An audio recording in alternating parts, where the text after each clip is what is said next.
Today on the podcast, we have Derek Diamond. Beyond being the creative services assistant manager for the Pensacola Blue Wahoos baseball team, he is also a very, very prolific podcaster in his own right with the Derek Diamond Experience. How many podcasts are you up to now? I'm up to 220. 220 episodes. Alongside that, he is also a filmmaker. He has written and directed his first film, The Parker Syndrome, which just came out and is making the festival runs right now. Welcome to the show, man. No, thank you so much for having me. You know, it's cool seeing your progression with the studio and everything, because, you know, seems like yesterday we were just building the sound panels, and just seeing what it's become has been pretty awesome. And that's a great full circle thing for anybody watching who's seen all the other episodes. A few of the people that have been on have talked about how great the set looks, or there are people I have helped build panels. But now it's full circle that you were in here. I helped you build some panels, but you helped me build the very panels that they see on the walls in the backgrounds of each shot. It just seems like it was yesterday. It was end of last year. We spent all day building. I think I lost count of how many panels we built. Yeah. But it was a very long day, but it was very well worth it. You know, it's helped me with the sound quality of my podcast too. So yeah, we built awesome. At least 12 panels for in here, and then we built a whole set for you as well. Yeah, like somewhere between, was it like 6, maybe 7? I think we got it was close to 20 total that day. Yeah. It was a good day. Yeah, working. it was. No, appreciate you doing that. I remember I got the bad wood, I went with the cheap wood, and you went with a slightly better wood, and yours turned out so much better because of that. And I was like, man, I should have done what Derek did. Hey, at the end, it serves its purpose, so yeah, it it's works all out good. fine. Yeah. Well, man, thank you for coming in today. And I like to start off with everybody talking about where their foundation and creativity began. Like, everybody's creative as a kid. Everybody has their imagination and stuff, but a lot of times you fall into academics or you fall into sports. And then for some of us, you fall into movies and you fall into music and you fall into, no matter what you do, it's a creative pursuit. It's got to be part of what you do. Where did that start for you?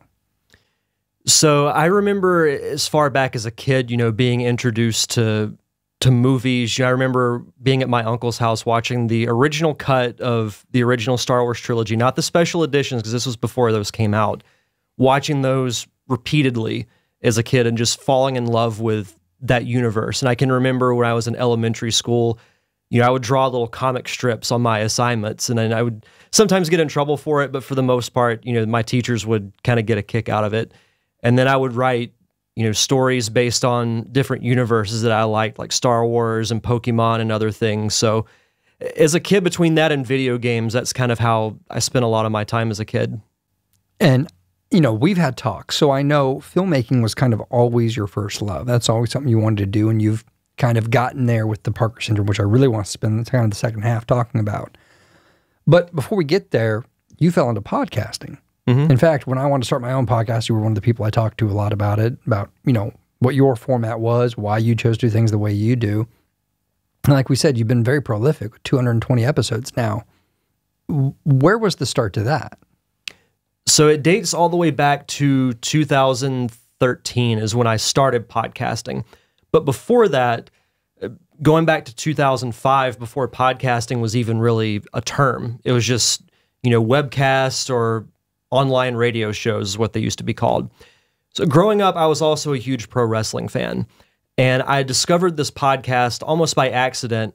I can't remember the original name of it, but it had 5 different guys who are based out of New York, and they were all from different backgrounds, different ethnicities. You know, 2 guys were Italian, 1 was from Puerto Rico, 2 were African American, but their common knowledge was, or their common love was wrestling. And I remember listening to it to and from college and thinking, this is really cool, because it wasn't like your typical radio show where you hear like a 7-minute interview, if that, with a celebrity. It was just guys sitting around talking about something they liked. It felt like I was in a car or I was at college, kind of having that same conversation, whether it be about movies, video games. It just felt like someone just happened to put a microphone in the room. And I fell in love with that format. And after that, I was introduced to Kevin Smith. I saw Jay and Silent Bob Strike Back when I was in high school. And then years later in college, found out he was doing his own podcast. So fell in love with those. I'm a huge Kevin Smith fanboy. Pretty much most everything he's done has been great. And through that, my friend Zach, who he and I went to high school together, we started our own podcast called the Nerd Cave Podcast, where we would talk about kind of the weekend news when it comes to pop culture and movies and things like that. And then we would do a review segment. From there, I kind of had the itch to do kind of my own solo project. And I've always been fascinated by other people's stories, mostly celebrities, but not so much what their career is. It's what most all aspiring filmmakers or actors think. How did that person get to where they are? And I've always been fascinated by those stories. So that's what I made my podcast about, was I would interview really anyone who I'd think would have an interesting story, whether it be a musician, an author, artist, and that was where the Derek Diamond Experience started. Fast forward to the summer of 2018, I was close to hitting 200 episodes. And at that point, I was kind of at a crossroads with the podcast because we were in the middle of baseball season. So I'm already burning the candle at both ends because of the insane amount of work hours that we have. I was kind of falling out of love with it, to be honest. And I met someone at Podcast Movement, which is a 4-day podcasting conference that rotates locations every year. But they have workshops, breakout sessions. It's primarily geared for people who are starting their own show, but I wanted to go to see if I could get anything more out of it. And I met this guy, I can't remember his name off the top of my head, but he's from Manchester, England. And he and I were just having a conversation one night, and he said, well, you know, if you're just doing your podcast as a hobby, then what you're doing is fine. But you telling me that you're not happy with it means that you care enough that you want it to succeed, you know, as far as listeners and exposure and things like that. And I said, well, yeah, if it's something I want to do, I want it to be successful. So he said, well, what do you want to do if you don't want to be a professional podcaster? And he said, I want to be a filmmaker. And instantly he said, make your podcast about filmmaking. So I thought about it. And after I hit 200 episodes, I made the decision to take the rest of the year off and completely revamp the show. New music, new graphics package. And now it's gearing a little bit more in production in general now, but I've primarily focused on people who work in the film and television industries, and not just getting their story, but also getting kind of that educational vibe from it. Because I'm learning from their stories as well, because it's in the field that I want to work in. But I also want to make it something that people can listen to. Like if I want to be an actor or they want to be a cinematographer, they can listen to my podcast to possibly find out how they can do that. One of the questions I like to ask people is, like, I'm a gear guy. Like, I have way more equipment than I could possibly need. But that's part of my passion when I get into podcasting or film or something like that, is the tools are kind of the toys of it for me. Other people, they're the exact opposite. Are you a gear guy or no? It's funny you asked that, because my outlook on that has changed throughout the years. So when we started the Nerd Cave, I bought, because I had a MacBook Pro at the time, I bought this little USB splitter. I couldn't tell you the brand name or what it was technically called. And I bought 3 Samson Meteor mics, just simple little USB microphones, because we used to record our podcast in our old church youth room. And we would just sit, you know, basically in a circle. I'd put the MacBook Pro on a table. We'd record it in GarageBand. And since then, I guess the right way to say it would be I care more about what I use, because my current setup, if I'm doing an in-person podcast like you and I are doing, I've got multiple Shure SM58 microphones, stands very similar to the ones we're using, and I record with a Zoom H6, which I absolutely love. Anybody who does podcasting, I would highly recommend the H6.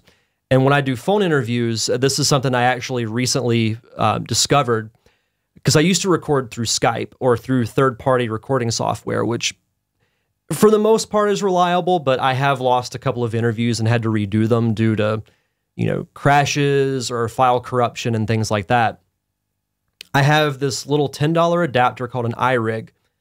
One end goes into the H6 that goes into a splitter. One end of that splitter goes into my phone, and the other goes into another input on the Zoom. And you record the phone call. And the quality, you know, I've only done one interview with it, but it's actually been really good. So I definitely pay more attention to what I use now more than what I used to. you spent time with the Nerfcade Network. Mhm. So at one point, weren't you making at least 3 podcasts at the same time? 3 shows you were releasing? Oh, at one point I was doing 5 shows a week. 5 shows a week. Wow. Yeah. I will never do that again. Yeah, that sounds like you're asking for burnout. Yeah.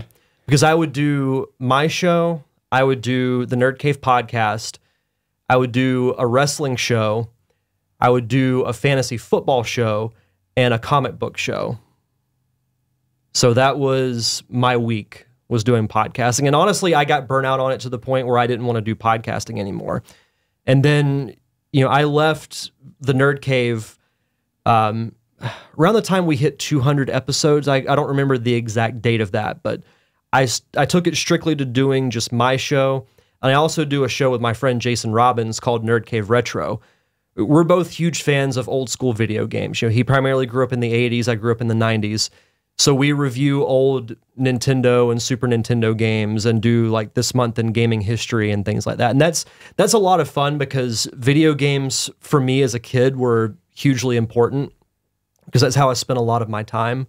So getting to, in a way, relive all those memories has been great. That is a lot of fun. I have a friend who I want to have on the podcast probably next season. Actually programs and codes original Nintendo games for the NES. Oh, that's awesome. So from the ground up, sometimes they are ports that he's created, so they were never made for it, that he'll port over and usually have to code from the ground up to match. Sometimes it's sequels or something that was never released. Sometimes it's an improvement on a game, but a lot of times it's original material that he's just a game he's created. And there is a very voracious, community out there that people that will pay very good money for those games. Because, you think about it, if you're like a huge hardcore original Nintendo fan, like to have a new game come out, like one that hasn't been released, that's something that you just don't expect to happen. Well, especially now that you have social media and you have crowdfunding campaigns like Kickstarter and Indiegogo, people will create their own games in that same style of NES or Super Nintendo, Sega Genesis, that era of gaming. And I've even seen some where they will actually make them on a physical cartridge for those consoles, which to me is That's just what he does, mind-blowing. Because I'm thinking, I haven't seen a cartridge of this since like 1995. And here's a new one coming out. It's really cool. He'll do it in the colored cartridges with the sleeves. It has the box with the little pamphlet instructions and the whole deal. That's awesome. Yeah, and he's shared with, I won't share it on here, but he shared with me some of the numbers of what they can go for because they make a set amount of them. A, because they're expensive to make, and B, it keeps the value high. Yeah. And so, yeah, it's a pretty wondrous thing. And I guess it was the only console to ever use that type of game code, the NES, and nobody wants to learn it because it's very, very difficult. So if there's a bug in the game, he has to hand go line by line for thousands of code. There's no way to troubleshoot it, with any kind of interface. It's just line code. Yeah. No, that's insane. And I give major credit to anybody who can do that. You've built the Derek Diamond experience on interviews like this. Now, you've done a lot of celebrity guest interviews, and you got access through a lot of the con scenes and stuff like that. When did that start? So I've been working with Pensacon volunteering ever since year 1. And year 1 was right before I started my own show. And coming to Pensacon, it was either 2015 or 2016. It may not have been 15.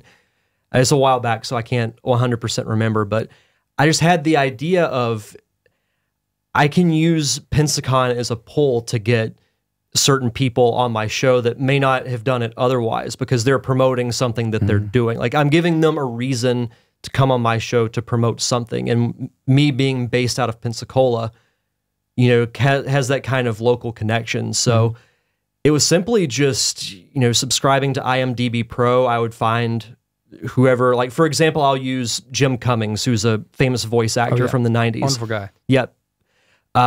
He was at Pensacon 2016, I believe.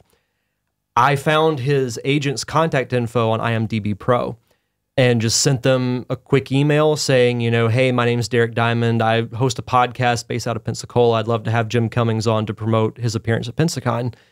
The next day I get an email that said, yeah, he'd love to do it. Wonderful. And I was completely blown away by that because he was one of the first, I'd call like known celebrity guests that I've had. And, you know, him being such a huge part of my childhood growing up in the 90s with hearing his voice on, you know, Darkwing Duck, Tailspin, a lot of the Disney afternoon block was really, really cool. Yeah, he's one of those voice talents that you may not know his name, but he is the voice kind of our age, our childhood. You know his work. Yeah. And there's a handful of about, 10 or 15 voice actors that if you looked up their credits, you're like, oh, they were on just about every show I watched. And they played multiple roles and such. And so, yeah, it's pretty amazing when you get to see that.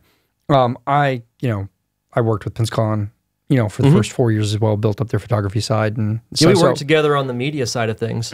So we got to do that. Now, my interactions with the guests were for their portraits typically, and those took, 60 seconds, usually less. Yeah. But I had the opportunity to meet them all and say hello and welcome to them to the city and all that. And so that was great. But I love that you were able to use that as an end to, it was something you were already doing. It's not like you volunteered so that you could benefit your podcast. You were volunteering because that's what you were passionate about. And after you had worked it and they knew they could trust you and you were, a valuable member of the team, you say, hey, I'm doing this. What do you think about me using this time to approach them? And that way I'm assuming you had the full backing of, I'm guessing at that time it was Manda. And very early on, it was primarily Kat once she took over. Okay, so it was by year 3. Yeah. Okay. Because 2016 was my first year doing the video side of things. Okay, great. Yeah. Perfect. And then Kat was, in charge by that point. Yeah, 14 and 15 was Manda, and then Kat came over, and we had Kat, and that was most of our tenure was under Kat, who we miss very much. Yeah. So I hope she's doing well out in Texas, Kat. Well, let's talk about transferring from podcasting to that conversation you talked about where you shifted your mindset in your podcast to more filming. Oh, that was probably also a kickstart to get you focused back on your dream of filmmaking, being a director. Is that true? Okay. No, in a way, I was using the podcast as a tool to learn more about what I actually wanted to do. So the story of the Parker Syndrome, it's actually, when I got out of college, I wanted to just make something. I didn't know what, but I had, a group of friends that we used to do silly stuff. Like we would shoot our, camping trips we'd go on or just silly stuff that we would do back at that time. But I wanted to write and shoot an actual movie. My idea was just to do something short, maybe 2 or 3 scenes with a couple of people. It eventually evolved into the original version of the Parker Syndrome. And it went from a short 2 to 3 scene film to a 45-minute, not quite feature, but not quite a short. Yeah, you kind of bump it on the door there. Yeah, it's kind of a hybrid. And we shot a couple of more films after that. And then, as friends do, we all get older and kind of go in our own separate ways and things like that. What brought me into rediscovering my love of film is through a mutual friend of ours, Steve Wise. He wrote and directed his film Survey, and he asked me if I wanted to help him out. So I ran audio, and I was only there for 1 day, but that 1 day that I was on set really kind of reinvigorated my love of wanting to pursue filmmaking. So then I was watching the original Parker Syndrome not too long after that, and I thought, well, if I were making this now, I would change this. I would probably do that differently. I'd probably keep that, so on and so forth. And then it just, like a light bulb went off in my head. Why don't I do that? I've been talking about making something for years, so why not do that? So I started writing the script. This was mid to late 2017. I wrote part of it and then went away from it for a while. And then in 2018, I went through, I won't go into detail, but I went through a lot of personal changes and went through a pretty bad depression at that point. And I decided I'm going to finish writing this script. And I asked Steve to help me out, give me, critiques on how I can make it better. Went through, I think, 9 or 10 rewrites. And then in December of last year, it became a reality. Went through the whole casting process, finding great crew, And we shot it over 2 days. It was shot in December of 2018. And then we had our premiere for it back in July, which was a whole story in and of itself because we had over 60 people show up, which shocked me. I was thinking maybe 30 max, but seeing the amount of people that were there and how happy it made the crew to be a part of it was really humbling to me. It's really great. Yeah. And the fact that many people wanted to show up after the fact, keep this going, they were proud of it. It meant they had good leadership and that you were a pleasure to work with and they enjoyed working that crew. Yeah, it was surprising to me because we had a smaller crew and we had 6 primary actors.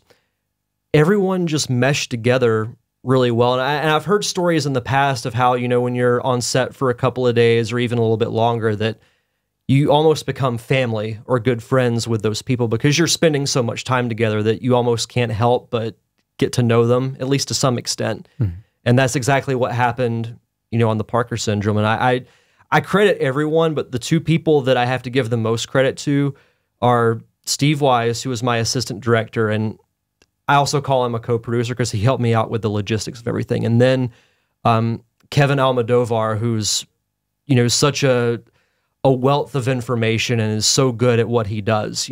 One of the things that was most shocking to me and made me the happiest was when I put out the first casting call for the Parker Syndrome. He messaged me on Facebook and said, if you need a DP, I'd love to help you out. So that was mind-blowing to me. And just hearing him, tell me from a visual sense, how things work and how things should look, and this is why this works this way, and not just how it works, but why it works. Right. I learned so much from those 2 in those 2 days that, was just great. Those are 2 really good guys to have in your corner. I've worked with both of them, and they're lovely guys as friends, and they're talented in their fields. Yeah. Like I said, you went to Steve for Steve Wise for script writing, and can't mention Steve without saying he had one of the scripts for Batman that was very close to being made at one point. He's a very talented script writer, and Kevin's done so much in the past 10 years in media. He is truly a student of the art form and is very passionate about it and really willing to give back and help people out. I've worked with him on a lot of sets, and he wants things done right, and he wants things to be done as best they can be. And he's not afraid to speak up to get that done. But I've never seen him be aggressive about it. Yeah. He's like you said, he has, when he speaks up about something, it's typically in the realm of education. Yeah. He wants to say, hey, have we thought about doing it this way? We shouldn't do it that way because it doesn't make sense for this reason. Mm-hmm. And he's always been a wonderful resource to have on set. Yeah. For that reason. Absolutely. So good guy. And I know there's a shot in that film that he and Megan Glesser, who's a great AC and DP in her own right that we know, did. You had a walk shot that was like, a single take. Yeah. So the climax, and not to spoil really anything that happens in the movie, but the climax of the scene, or not of the scene, of the film, takes place at what's basically a college frat party. And we had the idea, why not try and do the whole thing in one long shot? When the idea was brought up to me, I just kind of paused and said, what? I knew of these shots being done, but I had never thought to actually attempt it. Yeah. And it was the most complex scene to do, not just because of that, but it also included extras. We had close to 10 people. We shot the whole thing in my living room, this entire scene. It goes from one end of the living room to the other and involves, the 2 actors moving from one end to the other, having conversation. And then we actually included some of the extras to come up to the table they were sitting at and interact. Like one couple interacted with Brittany Least, who played the lead role of Emma. And then we had 2 other actors come up and interact with Andrew, who played the role of Ethan. So just having all those beats and everything having to happen at a certain time, because when you do a one shot, there's really no room for error, because if you mess up, you have to do the whole thing over again. It's a dance that has to be perfect with 20 people. Mm-hmm. So we did rehearsals. We did 6 or 7 rehearsals, and then I felt we were comfortable enough that we could give it a shot, and then we did 7 takes of it. And when it came to shooting, rehearsing, and all of it, we did it in just over an hour. Awesome. which was mind-blowing. Yeah. That's fantastic. Yeah. Are you happy with how it turned out in the finished film? Oh, I loved it. Yeah. No, it all. There are certain things that I would probably change. Going back and looking at it, seeing the whole thing together. But it's all experience and lessons for whatever I do next. Do you think this film's always going to have a special place for you? Oh, for sure, because it's my first one. Yeah. And I will always. I said this because we did an episode of my podcast that featured the cast and crew of the film, and I said this then. I put something about it on Facebook after we did the shooting. It will always hold a special place to me because to me it's more than just a film. It to me was my exit door of a very trying period of my life where I was not in a very good headspace and I was not the best company to be around. And writing the script and shooting it helped get me out of it. So I will always owe the cast and crew more than they will know because they helped me not just accomplish something that I've been wanting to do since I was in college, but helped me get out of a bad period of my life. That's great. I'm glad they were able to help you that way and that you were able to throw yourself into something productive, something that would kind of birth and create something that would be joyous, not just for you, but for other people, and use that as an escape method for the funk you were in and depression. And that's great. I think it's a really healthy way of doing it. Well, it's like that old saying, art can at times be therapeutic. Some people are against that, but I think whatever it is that helps you get out of your bad mind frame, as long as it's not hurting other people, I'm all for it. Whether that's making a film, whether it's doing a podcast, whether it's, cooking, something like that. If it's something that helps get you out of your funk, that's what you got to do. Yep.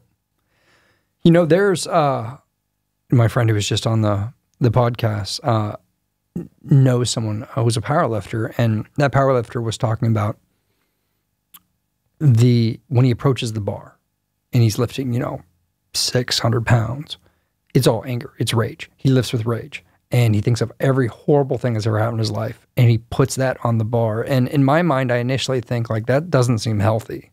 You have to use, rage and anger to, drive yourself. But when I actually shut up and I listened to him on the podcast, he talked about it when he does that, he takes all of that internalized, bad, and he puts on the bar, and then by lifting that, is his way of kind of overcoming it. Getting it out of his system. He gets it out. That's how he gets it out. He puts it on there and then he uses that rage to kind of burn it clean when he lifts. And then when he drops that weight, those problems are dropped. And I was like, okay, that's not the way I think I'm wired, but I can see how that would help someone. It's symbolic in a way. When you're dropping the weights, you're dropping, all those negative feelings. And I mean, if there's anything happening in your life that you can't get your head outside of, doing something like writing and directing a film, it's going to put so many decisions on your plate, you're not going to be able to think about anything else. So that explains why. No, that's one way of looking at it. You can't think about the negativity because you're so focused on doing, whether it's filmmaking or, for me, it's both that and podcasting, because you have to be in that moment. And that's something that's a lesson that I've learned in life as I've gotten older, because I've always had these anxieties about a lot of things, especially when it comes to social aspects. And that's one of the reasons why I started the podcast, was to force myself out of it. When you live in the moment, you can't worry about that kind of stuff, because if you're present in writing a script, if you're present in this conversation like you and I are having, you can't focus on anything else. And then half the time I'm like, why was I mad in the first place? So now that you've completed the film, you've got it out there, you've got it into festivals, and I know you've won a couple of awards. Can you tell us about what you've won and kind of where it is now? So an ironic twist, and I promise that there's no bias with this whole thing, and I say that in kind of a joking way, as something that Steve and I have going. So I discovered this film. I use Film Freeway per recommendation of Steve and other filmmakers. It makes things very easy for you to submit your film to various festivals, because you basically upload a link to the film in any promo material you have, like behind the scenes photos, trailers, descriptions, actors, really anything you can think of. It's almost like an IMDb in a way that you're creating for your film. And you find various festivals. Some are very genre specific. Some are, more of a broad range. And the Parker Syndrome is a drama, so I haven't been able to submit to really a lot of niche festivals. I haven't really found one that's in a drama sense. I'm sure they're out there, but I just haven't discovered it yet. I found this one. It was one Steve actually sent to me, and he said, you should submit it. And it's called the Diamond Film Awards, based out of Italy. And I just made the joke, well, it's my name, so they have to accept me, right? And I take the approach of, I don't know if it's going to get accepted unless I actually do it. So I submitted for Best Narrative Short, because with them, short films are less than 10 minutes, and the Parker Syndrome is just under 15. But then they have Best Narrative Short. So I submitted to that, and then Best First Time Director. And we won both for the month of August. That's awesome. Which was, again, a testament to the cast and crew. We were almost like I can't speak for anyone else, but for me, I was the least experienced person, or one of the least experienced people on set, and I was directing the thing because I'd only been on set really one other time. Well, I take that back twice, because I had been on the one of the Pensacon commercials. I helped, PA for that. So getting those was a huge honor, because, again, it goes to the hard work of everyone that was involved. Because I tell people, film, it says that I wrote and directed it, but there's much more that goes into it than that. Because I think every job, whether it's a film set for TV, because I'm sure you can speak for the same thing, every crew job is important, from the director all the way down to the PA. Oh, yeah. It's all one big machine, and we're all little cogs in it. And when one doesn't work, the whole thing has the chance of shutting down. So I thought it was awesome that, they accepted us for both. And it was a huge honor. And then a lot of the festivals I'm waiting on, I won't know until October, November, some even, early 2020. But I know we won at the Diamond Film Awards. It was accepted into Indie Short Fest for the month of August as well. And then we got an honorable mention from Central Florida Cinefest, which is right outside of Orlando. And I'm awaiting ones from Tampa, Jacksonville, the Atlanta, Georgia area, Atlanta itself, and then cities outside of it. And those I'll find out, later on in the year. But it's almost become like an addictive process, because when you get your first one, it's just like filmmaking in general. When you do your first, you don't want to do anything else. You want to keep doing more. So it's, when I got the first laurel, I'm wanting to submit more. And it's become a cool process. And it's something that I do plan on featuring on my podcast at some point, is doing a kind of a roundtable discussion on the right way to submit your film to festivals and what to expect from the whole process. I think people would really like that. And congratulations on those awards. Oh, thank you. No, it was a huge surprise and a huge honor. What are you going to do next? I've got a couple of ideas. It's funny, because when we were at the premiere for the Parker Syndrome, we did a quick Q&A afterwards, and one of the first questions that was asked was, is there going to be a sequel? And it might be something that I do down the line, but I know that with the Parker Syndrome, it was very much a reflection on my mindset at the time. So it was not an extremely dark story, but it had a lot of overlaying themes to it, with family issues and relationship issues and things like that. I'm not really in that mindset anymore, so I want to try my hand at doing something that's a little more lighthearted. I've got an idea for almost like an Office / Parks and Rec type of sitcom pilot that I think could be really funny. I've got an idea for a drama / comedy that would actually involve the process of filmmaking. Those are the two big ideas that I have right now. But, as we're recording this, my immediate focus is, getting the podcast back on track. Because something that I didn't touch on was I've changed the format to be seasonal, much like you do with yours. Because my work schedule with the Blue Wahoos is so wacky and unpredictable during baseball season, it's just really tough to not just get interviews, but to put all my effort into it.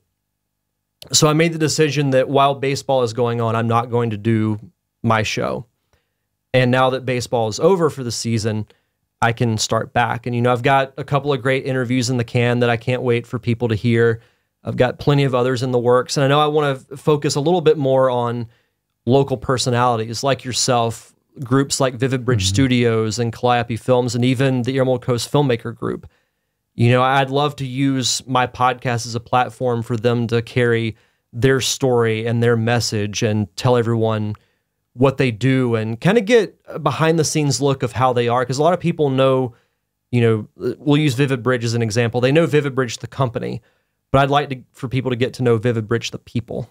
And there's some good people there. When I tell people that if you show that you're willing to help others, others will be willing to help you.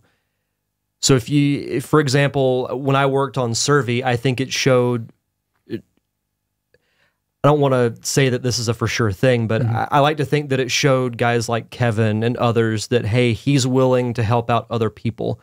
So I'll help him out with his project. So, step in, even if you're on set just as a PA, you can sit back and, watch someone like Kevin or like Steve do what they do. Because you can learn a lot by watching. And that's how I tend to learn things. Now that we've talked about podcasting, we've talked about film, the one thing we haven't talked about that we mentioned at the start of the show was that you were the assistant manager of creative services at the Pensacola Blue Wahoos, which is a minor league professional baseball team. For those that don't know it, they've done pretty well. They just reached the playoffs this year, and they've ranked how many times the best stadium in the... We won what's called the Bob Freitas Award back in 2015, which is, almost like an organization of the year type award in all of minor league baseball. That includes various levels, because there's 5 different levels of minor league baseball. There's rookie ball, there's low A, high A, double A, and triple A.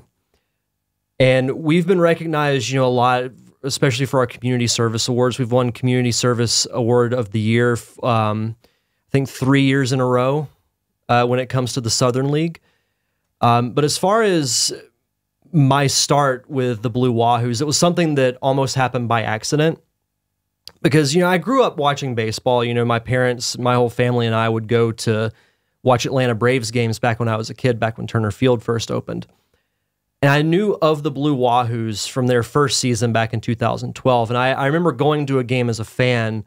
It was one of their last games of the year, but I remember thinking, oh, this is a really cool place. It was, cool to just, sit down and, have a hot dog and a beer and watch a professional baseball team, a short drive away from where I live.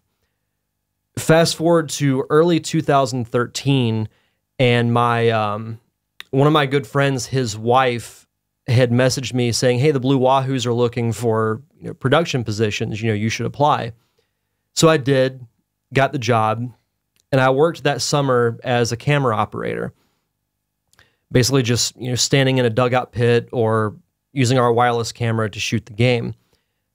Well, early into that season, my boss at the time left to pursue other ventures. So then his trainee, Adam, took over. And he knew I had my own gear from, doing my freelance jobs, doing weddings when I got out of college. So he asked if I would be willing to help him out shooting sponsor commercials and editing them and things like that, because he didn't really have anyone to help him. So did that, and then in 2014 and 15, got hired as his trainee. And then in 2016, offered me the position of assistant manager. And the cool thing is that my position was created. There wasn't an assistant manager. There were just trainees at the time. But because I had put in all the extra time and the effort coming in on days that I wasn't supposed to and, helping create content that just needed to be done. Because I was taught at a very, very early age that if you have the ability to help someone, then you should. Adam basically... I won't say finagled, but he modified his budget to fit a second full-time person, which was me. So my position was created because of all the work I had put in, and then I've been doing that ever since. So it was something that intended to just be a summer job has turned into an actual career. which is mind-blowing. It sounds like you and Adam ended up kind of becoming like this dynamic duo. And it's funny because we're best friends now. You know, I was in his wedding just close to 6 months after us meeting. So I guess I made some type of an impact. And now, you know, since then I've, you know, become good friends with really his entire family. They're like extended family to me. I don't even, not saying they're not friends, but I call them more extended family because that's how I feel about them.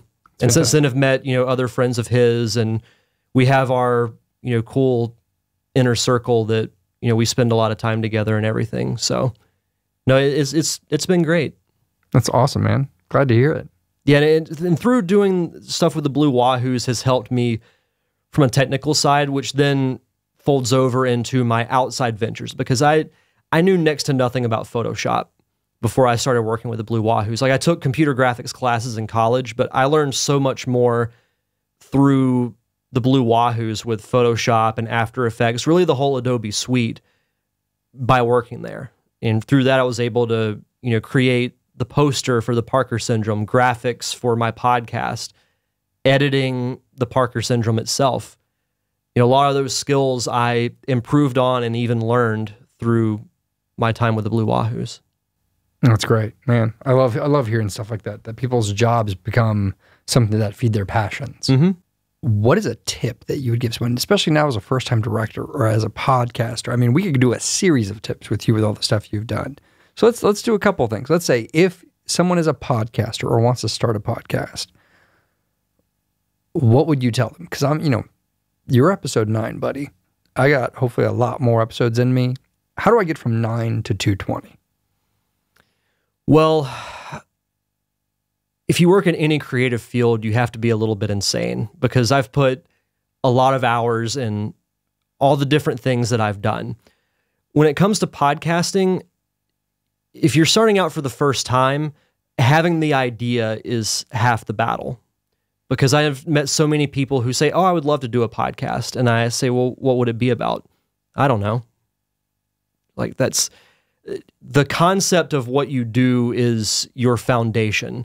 The technical stuff comes in later. And I'm not saying it's not important, because clearly it is, but you have to know what your show is going to be. You have to have that clear vision of, this is how I want it to be. And that's the great thing about podcasting, is it can be whatever you want. It can be, you know, like your show, interviewing various creative types in the community. With me, it's, you know, film and television makers. I've seen podcasts on iTunes that are about knitting.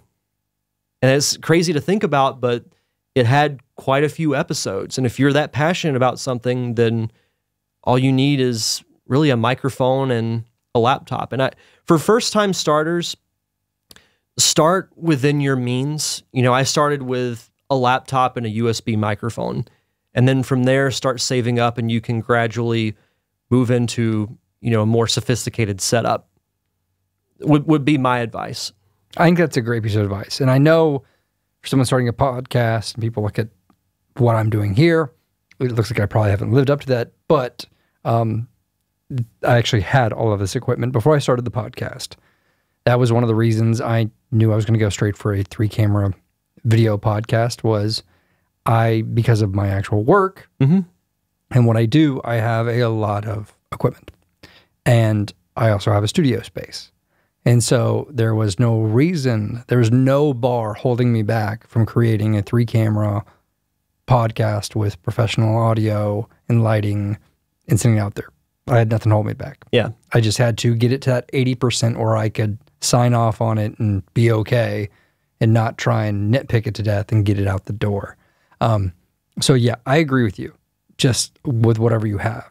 Now, on the filmmaking side, what tip would you give?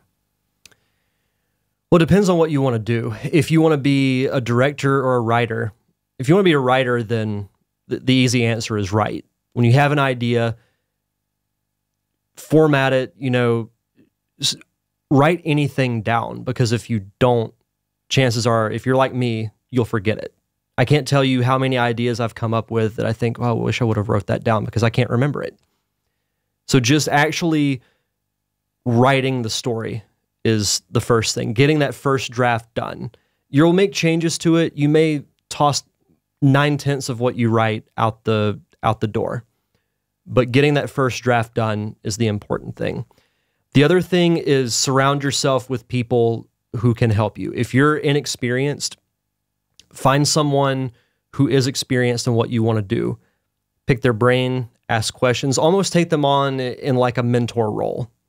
You know, because I call Steve my mentor with a lot of things when it comes to filmmaking, from, you know, directing, because I can remember the week of shooting The Parker Syndrome, he and I went over set etiquette, because that's just something that I didn't know about. And a lot of it you're not going to know until you actually do it. And I remember having just such high anxiety when we were about to shoot that first scene for the movie. But once you start, it all just kind of slows down for you. I say that the same with the Blue Wahoos, you know, because working a baseball game can seem like really high anxiety, but the more you do it, the more the whole process slows down for you, and then you can practically do it in your sleep. Now, your time at Blue Wahoos, you guys, I mean, it's a great place to be, and it's won, the organization and the park have won a couple of awards, right? Yeah, so we've won, when it comes to the Southern League, we've won quite a few different awards from community service. I think the last 2 years in a row, we've won the Woman of Excellence. We actually have, it's almost a 50-50 split between male and female workers with the Blue Wahoos, because you think of sports as being, you know, that male-dominated industry, but that's really been changing, you know, over the last several years. Our head of finance is female. The head of our operations is a female. So that was a really cool award, and we've won Organization of the Year twice, Executive of the Year, Groundskeeper of the Year multiple times. So it's cool seeing, you know, because baseball season is such a grind, and then seeing whether it's an individual or a staff as a whole get recognized for their hard work and their drive throughout the season is really remarkable. So thank you for coming on the show. Where can people find you? So as far as the podcast goes, you can find me on Facebook, Twitter, and Instagram, all at D Diamond Podcast. With the Parker Syndrome, it's on Facebook and Instagram at the Parker Syndrome.